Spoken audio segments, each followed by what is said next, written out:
And then Allah talks about the big one, and that's the one I really want to end this conversation with, even though there's more to go. But Allah makes such a big deal out of this subject, that again, just like there were 3 ayat about Judgment Day, now there are وَالَّذِينَ هُمْ لِفُرُوجِهِمْ حَافِظُونَ إِلَّا عَلَىٰ أَزْوَاجِهِمْ أَوْ مَا مَلَكَتْ أَيْمَانُهُمْ فَإِنَّهُمْ غَيْرُ مَلُومِينَ فَمَنِ ابْتَغَى وَرَاءَ ذَلِكَ فَأُولَٰئِكَ هُمُ الْعَادُونَ. 3 ayat about the same subject again. The only other subject that got 3 ayat was what? In this list. What's the only other subject that got 3 ayat? Judgment Day. Judgment Day and punishment. This is the next subject that gets 3 ayat. And you know what the subject is? Shamelessness. People who guard their privates. We live in the ultimately shameless world today. The world in which streaming videos off of any website are available on your mobile device.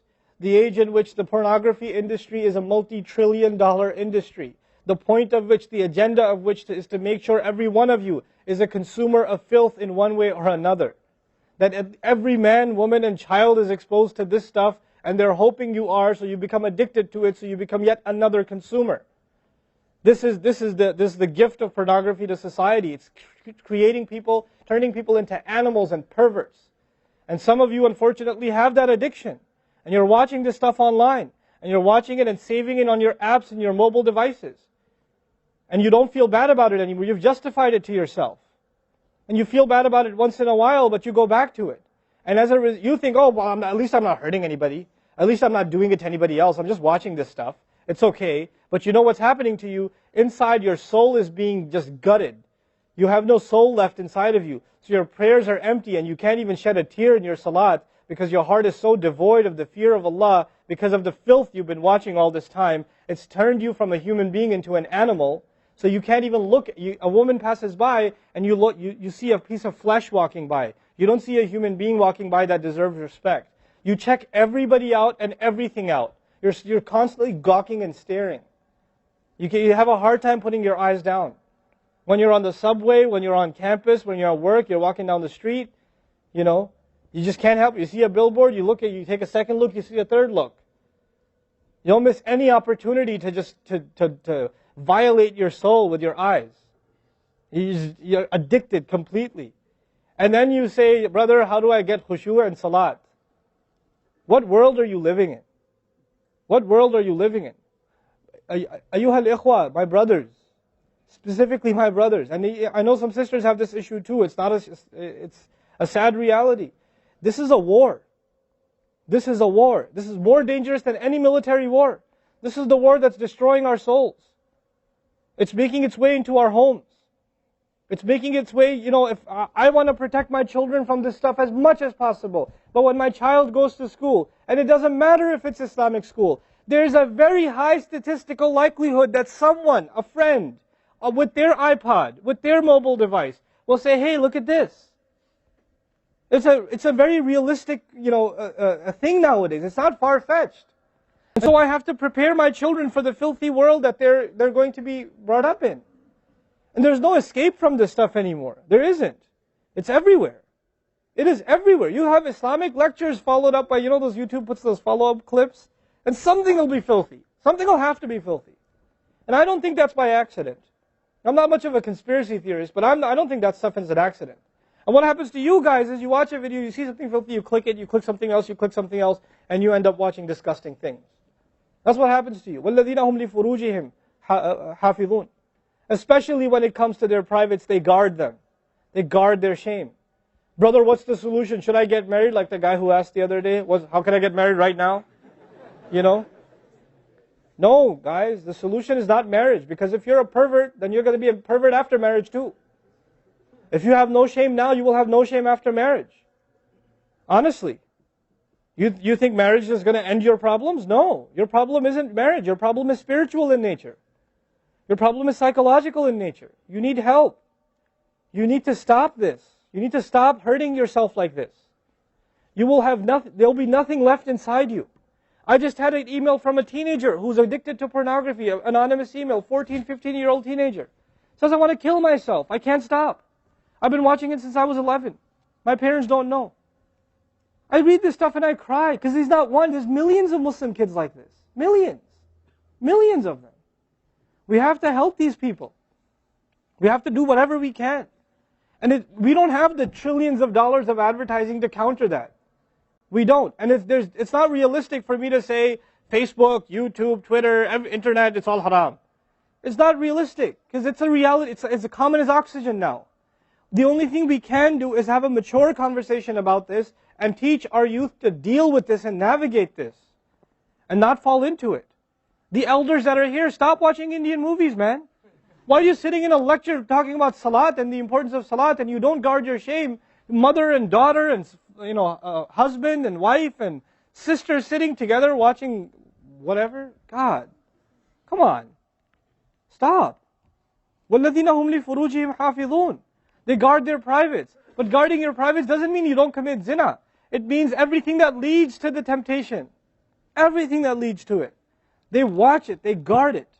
They know it's under attack. They know that their shame is under attack. They realize that their weakness is their urges. Those urges that Allah put inside of us, that are so strong. Allah put them there for a reason. He did. And every one of you have them. You don't have to, I don't have to have a dalil for you to have them. I know. The guys that are here. You all suffer that challenge every single day of your life. Especially in a city like this one. And you have to really go out of your way to guard yourselves. This passage is not about high goals. This is about the bare minimum. I told you that, right? This is the bare minimum, folks. The bare minimum is we guard ourselves from shamelessness. We wage a war within ourselves against that tendency. And I know some of you have tried to quit before and you go back. And you've tried to quit before and you go back again. And you go back again. And you keep falling into that trap. I know some of you have done that. And you're struggling with it. But don't give up on yourself. Don't give up on yourself. And whatever it takes, if you just don't be alone. Don't be by yourself. Be with good friends. Be outside. Study somewhere else. Go to the library and study. Go somewhere where other people are around. Because when you're by yourself, shaitan gets you. And if the fear of Allah isn't enough for you, at least the fear of other people will work for you. At least something's better than nothing. For those, I've said this in other talks before, for the parents here, if you have a computer in the house, please don't make it a laptop. Have a desktop in the house with a really big monitor. Get the biggest monitor you can find. Honest to God, and make sure your computer is in the kitchen or in the dining room. Don't put it in the living room. Don't put it in the kids' room. Don't put it in your bedroom. Put it in the dining room, facing the public. You want to do homework, do it over there. Though you can't move the monitor this way or that way. It's facing everybody. That's how you should have it. This stuff, we have to take these precautions. Don't give your 11-year-old a smartphone. What were you thinking? That's not very smart. Don't give them a smartphone. Why am I seeing kids in Islamic school, 5th graders, with iPhones? iPhone 5s. I don't have an iPhone 5. Why do you have an iPhone 5? With 4G, you know how dangerous that stuff is? وَالَّذِينَ هُمْ لِفُرُوجِهِمْ حَافِظُونَ إِلَّا عَلَىٰ أَزْوَاجِهِمْ, except upon their spouses, أَوْ مَا مَلَكَتْ أَيْمَانُهُمْ فَإِنَّهُمْ غَيْرُ مَلُومِينَ, or what their right hands possess, then they're not to be blamed. Allah says we have these urges and we can execute those urges, we can release those urges, but to the halal spouse, to the spouse, our spouses. But outside of that, we can't. And by the way, when people get addicted to this sort of thing, and they get accustomed to it, or they get over and overly exposed to it, they have miserable marriages. And marriages start falling apart. They have this virtual idea of what pleasure means, and they don't find pleasure in their spouse anymore. And there's great fitna that comes into the family. It destroys homes, Muslim homes. That's what's happening in our world today. Allah talks about the people who make salah, and He says, I'm describing the people who make salah, because this is the mawsuf, al-musallin, then alladhina, all the alladhinas, all the asma' mawsula here, are the wasf, the sifa of it, which means the people of salah are the people who protect their shame, are the people who fear judgment day, are the people who, they are constant in their prayers. These are the people. فَمَنِ ابْتَغَى وَرَاءَ ذَلِكَ فَأُولَٰئِكَ هُمُ الْعَادُونَ. The people who pursue anything beyond that, then they are the ones engaged in aggression. This is an act of aggression. When adu is mentioned, or adi, adin from adu, from ada ya'du, right? Al-adun. Al-adawa in Arabic means animosity. Allah says, whoever pursues their urges to be fulfilled outside of the halal, outside of the marriage, whoever pursues that, then they are engaged in an act of aggression. The question is, aggression against who? Because when you say enemy, And you have to say, enemy of who? If they've become an enemy, who have you become an enemy to? Allah didn't mention a maf'ul bihi, no jar majroor, nothing related to it. You know what that means? They are an enemy to themselves, their family. They become an enemy even to Allah's teaching. You know, these are the kinds of people. The most important asset you and I have is our hearts. And this shamelessness destroys the hearts. It destroys it. The most precious thing you and I have to preserve is our iman.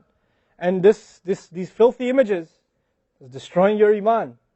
They're tearing your iman apart. Don't let it happen to you. Do not let it happen to you. And I can only talk about this. I can't stop you from doing anything.